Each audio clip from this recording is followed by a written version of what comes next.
Bonsoir et bienvenue. Nous démarrons tout de suite pour une nouvelle aventure. Nous savons que le mois de mars est un mois essentiellement consacré aux femmes. Et les femmes dans la technologie sont valeureuses et braves. C'est à cet effet que la Banque mondiale a décidé de décorer 2 valeureuses femmes qui ont montré leur audace et leur hargne dans le monde de la technologie. Les femmes prennent le pouvoir. Normal, ce sont les plus créatives. Mais attention, ce n'est pas moi qui le dis. Et à Hightech, nous sommes fiers de vous montrer le portrait de 2 valeureuses femmes. J'ai nommé Lydie Gentech et Aïcha Dem, cofondatrice d'Agent Dakar. Vidéo. Binta Koudide est une polytechnicienne très active dans le domaine des technologies au Sénégal. Son visage vous sera forcément familier si vous êtes du milieu. Elle est cofondatrice de ce concept d'Igentech qui se veut un tremplin pour toutes les femmes, quelles que soient leurs origines, d'entrer dans la micro-informatique, la télécommunication pour faire fructifier leurs affaires. D'après elle, l'idée leur est venue en regardant les femmes d'autres horizons se prendre en charge avec la technologie. Nous avons pris le temps de voir ce qui se passe partout dans le monde et spécifiquement ce qui se passe autour de nous au Sénégal. Et nous nous sommes rendus compte que les femmes ont un grand potentiel, mais ce potentiel reste inexploité. Les femmes travaillent et échangent dans plusieurs domaines, obtiennent des financements dans des domaines différents comme l'agriculture et le commerce et tout ça. Mais une petite partie ou une partie inexistante était encore là, c'était le domaine de l'informatique. Comme une étincelle, elle a permis à d'autres femmes d'exprimer leur potentiel sur les supports de l'avenir, à savoir la technologie. D'ailleurs, elle semble engagée à faire bouger les choses au même pied d'égalité que les hommes. On n'avance pas avec la technologie à l'école. Donc, si on veut vraiment avancer, il faut être avec des gens qui sont là et qui sont motivés à apprendre de nouvelles choses. Vous savez, la technologie, elle est avancée. On ne peut pas travailler sans la technologie. Donc, je suis obligée d'apprendre l'informatique. C'est parce que les filles sont plus créatives que les hommes. Alors, que serait le rêve de Koudi pour les femmes du Sénégal? Mon vrai rêve, c'est que je voudrais que les femmes puissent, toutes les femmes au Sénégal et toutes les jeunes filles soient capables d'utiliser l'ordinateur et le mobile à un point extraordinaire, que tout le monde en parle dans tous les pays du monde et que tout le monde prenne exemple sur nous. Ça, si on réussit à le faire, ça veut dire que j'aurai atteint mon but, mon équipe et moi. À 24 ans, Seynabou Dem, elle s'est investie pour aider les artistes et acteurs culturels qui n'ont pas les moyens de se faire de la pub à la télé et sur les autres médias pour promouvoir leurs activités. Ainsi, Agenda Dakar est donc une vitrine de ces rendez-vous de Dakar by Night et les endroits incontournables. Pour cela, une application a été développée par une équipe de jeunes Sénégalais. C'est pas une application mobile où on a besoin de la 3G. Une fois que toutes les informations sont téléchargées grâce au Wi-Fi, on y a toujours accès.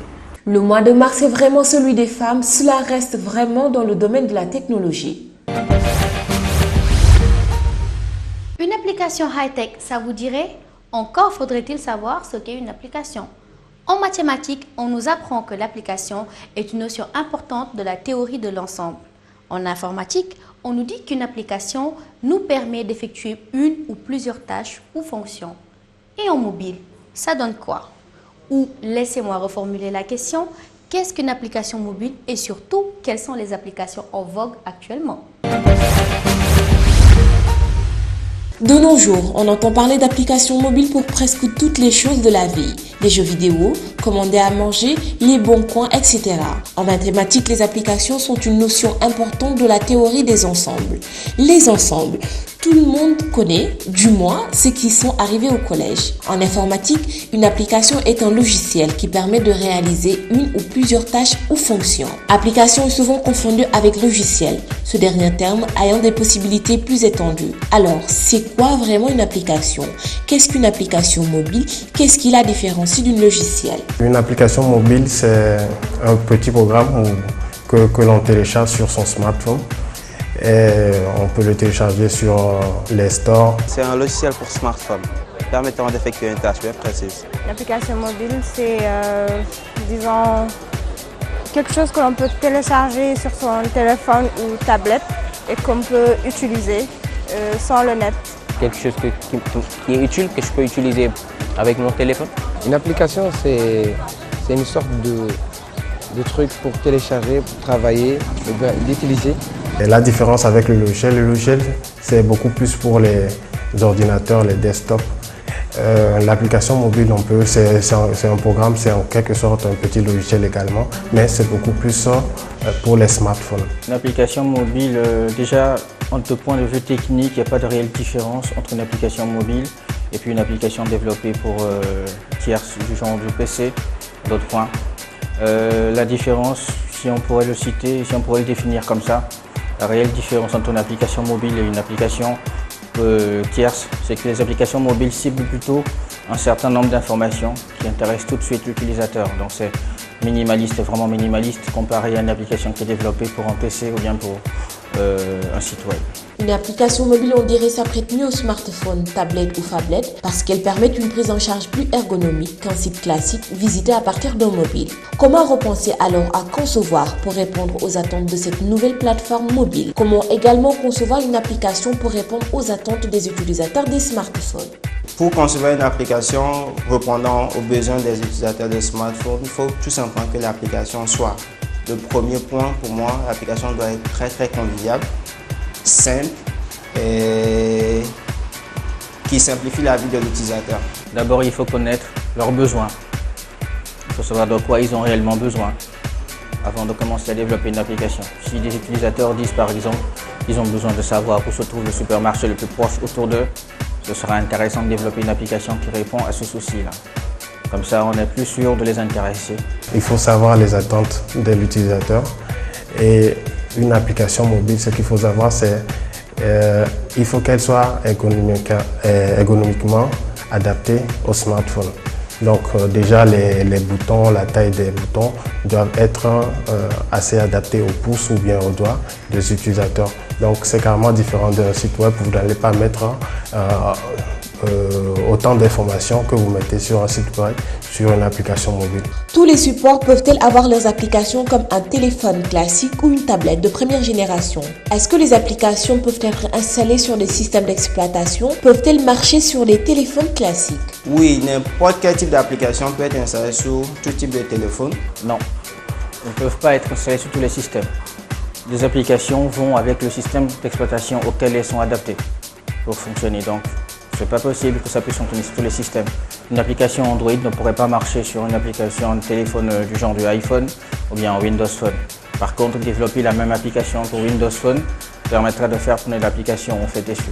Ça va dépendre de l'environnement du téléphone. Quand je parle de l'environnement du téléphone, c'est le système d'exploitation du téléphone. Chaque système a ses spécificités et a ses fonctionnalités avancées. Si c'est des téléphones classiques, c'est un système de base, donc avec des fonctionnalités moindres. Mais si c'est des smartphones avec des fonctionnalités plus élevées, l'application, on peut toujours l'avoir, mais avec des fonctionnalités plus élevées. Sur les téléphones basiques, non. Les applications sont beaucoup plus pour les smartphones et pour les tablettes. Donc on a trois grandes plateformes pour ces devices. Donc on a iOS, on a Google, et on a Android et Windows Phone. Les applications les plus téléchargées restent celles des jeux vidéo et les applications des réseaux sociaux. Quelle application vous utilisez le plus souvent sur votre smartphone et connaissez-vous d'autres applications? Je pense que c'est Facebook parce que tout le monde utilise Facebook, mais moi particulièrement j'utilise Gmail. Moi, étant donné que j'ai pas de Facebook, j'ai pas de Skype, donc j'utilise que Instagram.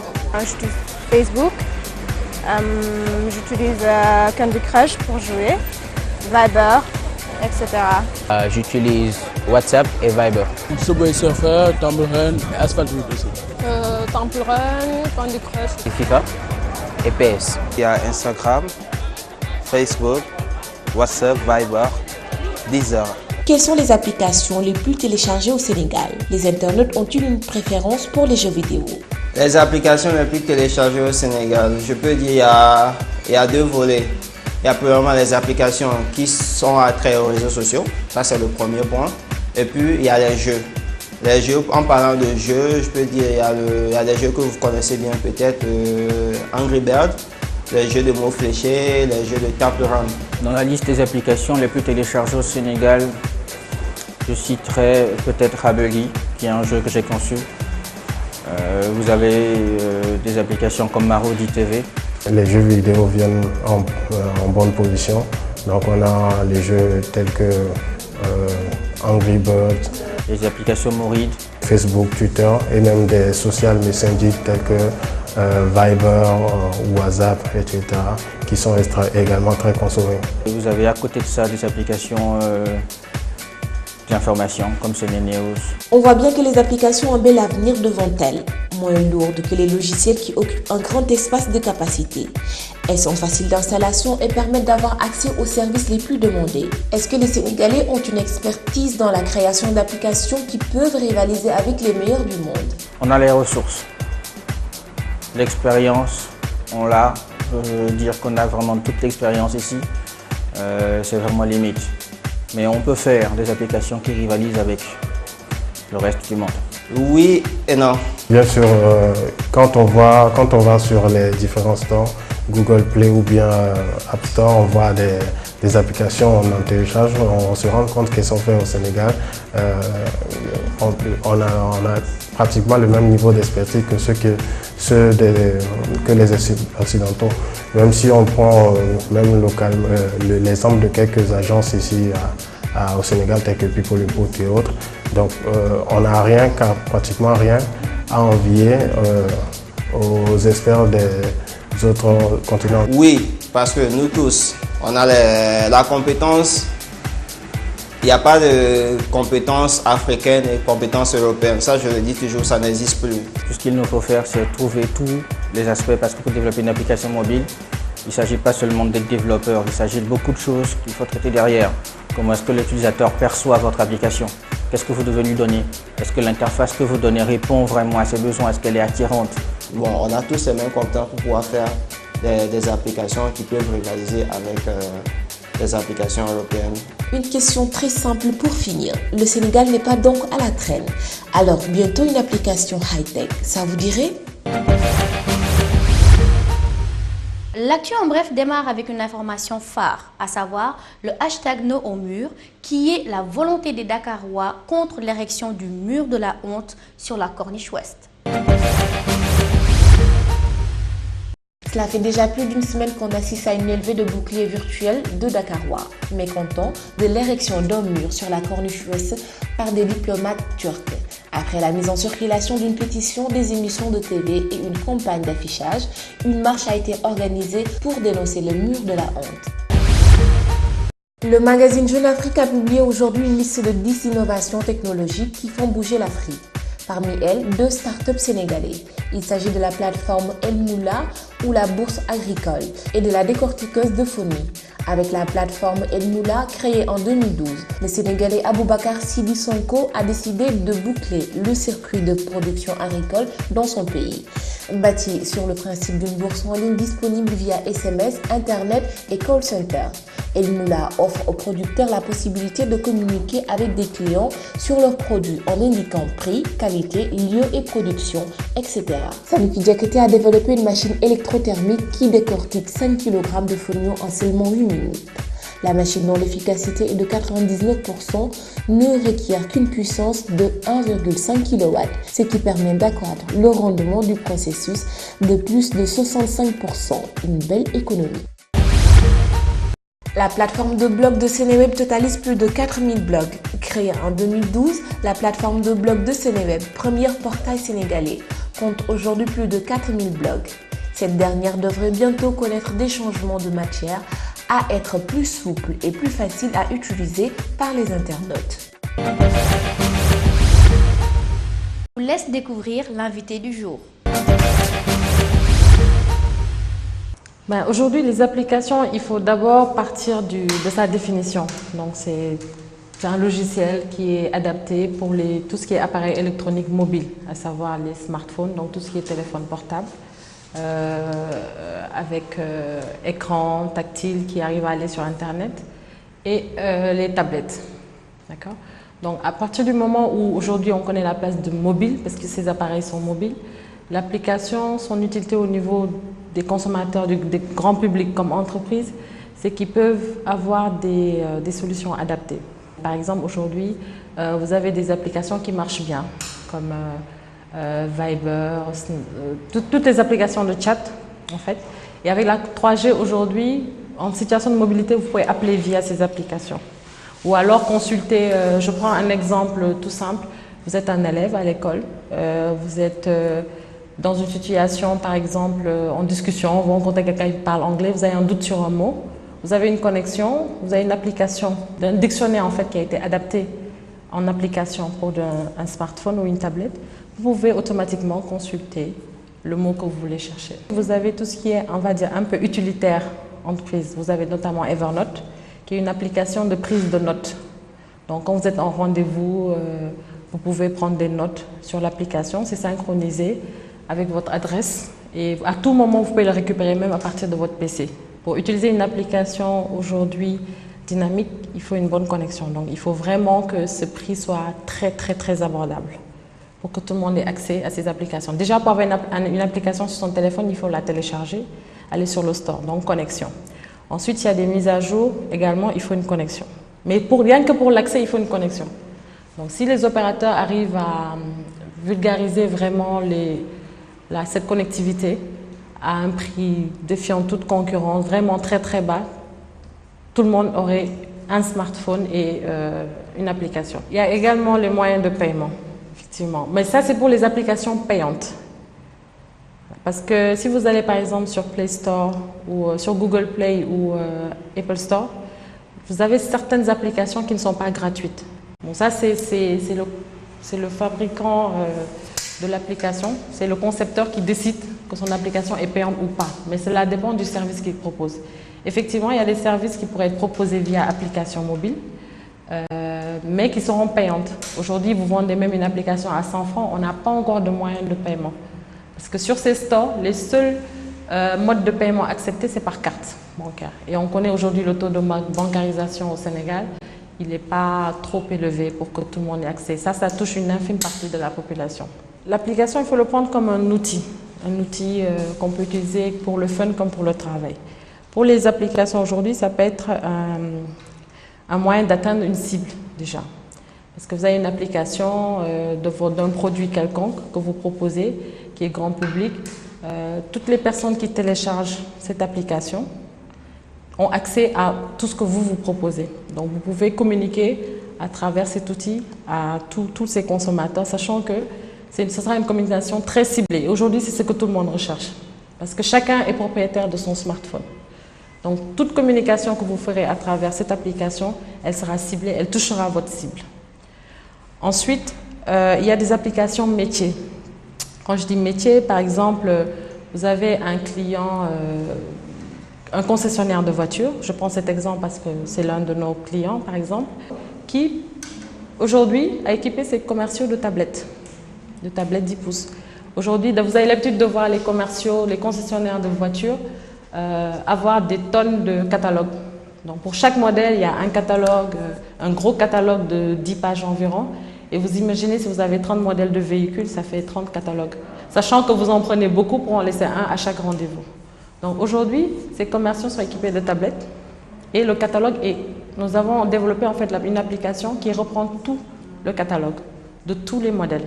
Les applications de demain, je pense que pour l'Afrique déjà, en plus de l'information, aujourd'hui avec les nombreuses radios qu'on a sur la place, on ne peut pas dire que tout le monde n'est pas informé de ce qui se passe. Peut-être plutôt des applications utilitaires, mais dans le domaine social par exemple, social ou dans des secteurs clés comme l'agriculture.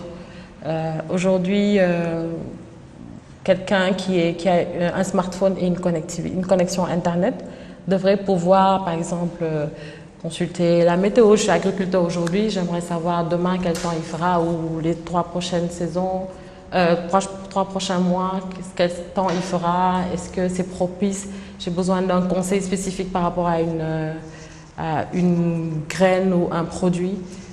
Il faudrait que je puisse à l'instant T avoir l'information plutôt que de prendre un téléphone, d'appeler ou de me déplacer carrément pour aller à la recherche de l'information. Aujourd'hui, c'est l'information qui devrait venir à nous avec les smartphones et les applications mobiles. Il faudrait qu'on tourne vers ça. Donc, il y a beaucoup de choses à dire. Je pense dans le domaine de la santé, le domaine de l'agriculture, comme j'ai dit, même de l'éducation. Il y a beaucoup de choses qu'on pourrait faire, mais c'est vraiment au cas par cas qu'il faut les traiter. Cette semaine dans l'actu inter, je démarre fort, je dirais même très fort.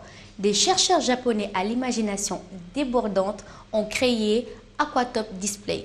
C'est une technologie capable de transformer l'eau contenue dans votre baignoire de la salle de bain en un véritable écran géant tactile. J'ai bien envie de le dire et je vais très certainement le dire. It's absolutely amazing.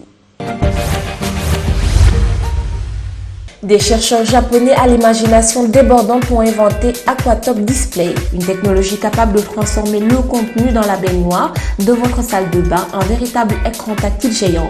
Mélangé à des sels de bain, ce qui lui donne une apparence laiteuse. L'eau du bain se comporte comme un véritable écran sur lequel un vidéoprojecteur affiche des images. Un système de contrôle par geste KitNet est utilisé pour détecter les mouvements de l'utilisateur et rendre l'eau interactive. Il suffit de pointer le doigt sur un objet vidéo projeté pour pouvoir le déplacer librement et le déposer sur l'eau, en utilisant l'eau comme un support d'affichage. Aquatop Display propose une nouvelle approche dans le domaine des interactions homme-machine.